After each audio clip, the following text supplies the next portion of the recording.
Adding interactive elements to our junk journals is a really fun way to not only add some extra space for journaling through pockets and tip-ins, but it also adds a fun element of discovery, so hidden pockets or things that are tucked behind others. So it's a really fun way to make the most of the space we have on the page and to try out some new creative ideas. Hey, it's Meg, welcome back to my channel. Today I'm going to be doing the prompt of interactive for day 19 of Junk Journal January. And before I dive into my page process for today's prompt, I thought I would show you some different examples of interactive elements that I have included in previous junk journals, because there are so many different ways that you can tackle this prompt. So I wanted to show you, if you're looking for some ideas or a bit of inspiration, the different things that I have done within my journals. And of course, don't forget, we have the collaboration that's still going on throughout the month of January. So you can check out today's video as well. The playlist will be linked down below with different artists each day sharing their take on the prompt. So you can see here I've got everything from postcards that are just paper clipped into a page to tip-ins where it allowed me to add some extra photos or some extra writing. I also really love to do postcards, and you can mix and match as well. So there you'll see I've got a postcard, but then underneath I've also got a pocket as well where I've added in some extra bits and pieces. So your journal pages don't have to be just flat creations at all. You can get really creative with the ways that you add and include different bits of ephemera within your journal. So this is a little pocket here, for example. So I've made it part of the page, but then I've also decorated it and then used it as a way to include a little upcycled tag here. I've also used vellum to create pockets or more like tuck spots, and you can play with different ways of layering them. So here I've made like almost a double pocket there, a bit of a layered thing going on, so if you wanted to include more bits within your journals. And of course, in true junk journal style, I used a Starbucks coffee sleeve there to make a pocket just by stitching it to the page. So there's loads of different ways that you can include extra things in your junk journals, and I think interactive is just a really fun prompt to start exploring the different ways that we can push the boundaries really of what we can create within our journals. You know, they don't have to just be flat and two-dimensional. You can add lots of different things to bring them to life and to have space as well to include extra bits. So especially if you're working on a smaller journal, then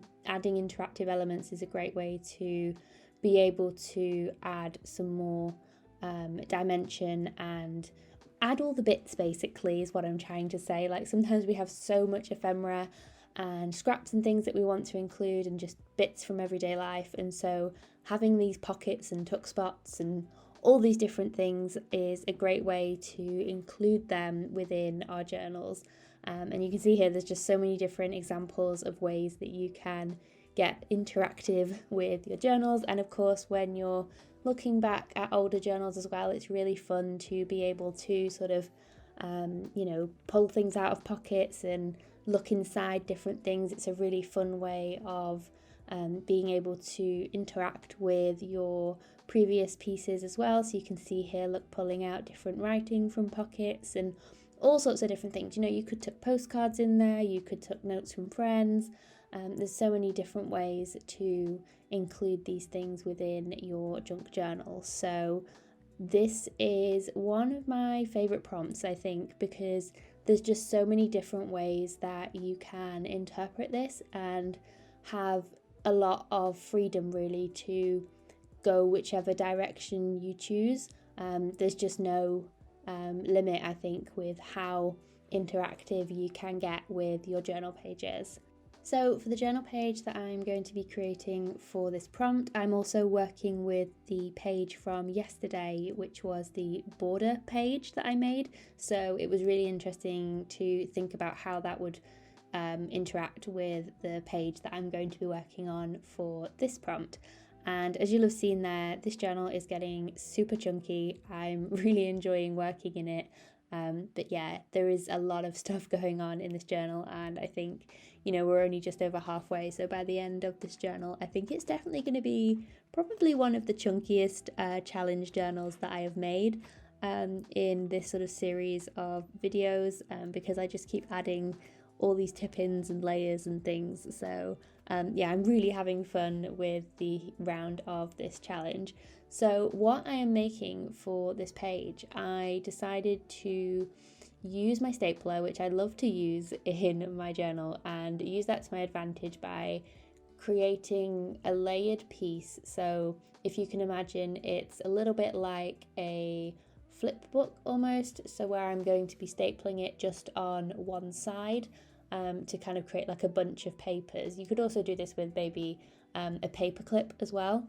And so I'm just here sort of playing around with the layout that I want for this. And the idea that I was thinking about to make it interactive was that I wanted to have my focal image on the top of the like the first layers, and then I wanted to be able to lift that and underneath to be able to do my writing. So it's kind of like things are happening on different dimensions of the page, and it's interactive in the sense that you have to lift the initial top layer in order to see what's underneath. So in order to have something that has really big impact, I decided to use this I guess you would call it an oversized floral, really, given the size of the journal in comparison to the image. And I just really like the colour and the impact that I think that this will have for the piece, because, essentially it's quite like a simple idea, really. Like, there's not a huge amount going on. It's literally just me stapling some pieces of paper to the page. So I think having the payoff with the image like that, and then being able to use some different papers as well. So I've kind of got the glassine paper that I cut out from the previous page with that border. I'm using that, which I eventually do my writing onto, and then I'm also using like an envelope and some other scrap of something that I had that had some greenery on it, just to throw in a little bit more colour there. And I'm just layering them, sort of overlapping and making sure that I can see things peeking through. So in a moment you'll see I also added a doily because I wanted some contrast, and also just to have some more details peeking through within these layers. So I wanted it to really feel full, but I didn't want to add too many layers, because obviously this is going to make the journal that I was saying was really chunky even chunkier. So I was being mindful not to add too many layers to this when I was working on it.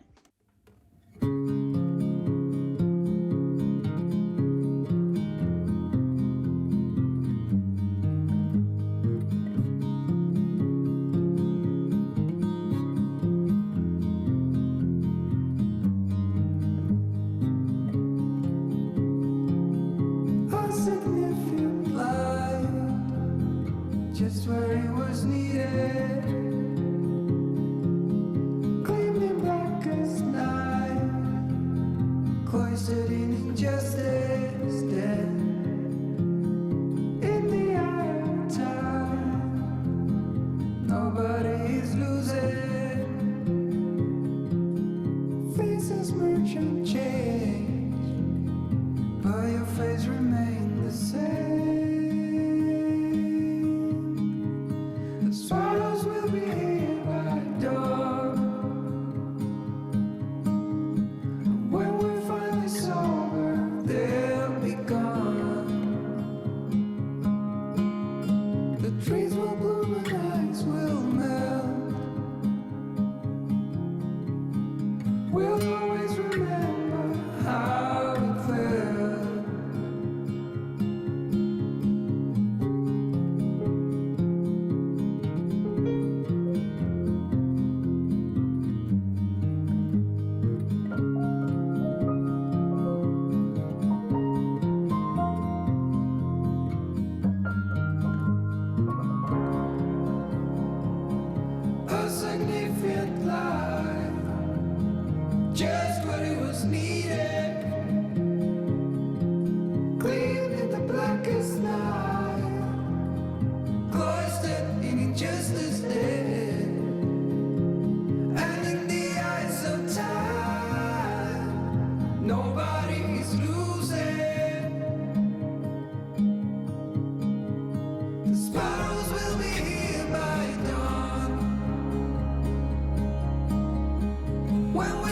be sober, they'll be gone.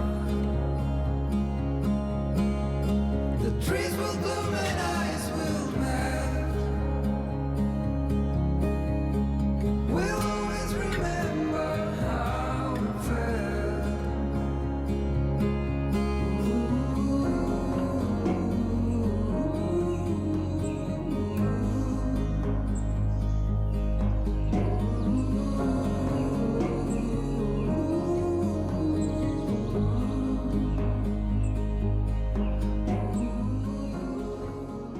So after adding a few more little scrappy collage bits and pieces just at the bottom to help with the colour palette that I was using, that was pretty much everything that I created for today's page of interactive, and I really like the way that this also shows through on the border page, and I'm looking forward to working on that in the next prompt. So that's everything for today's journal with me. I hope you enjoyed. As always, I hope you have a wonderful rest of your day, and I will see you in the next one. Bye guys.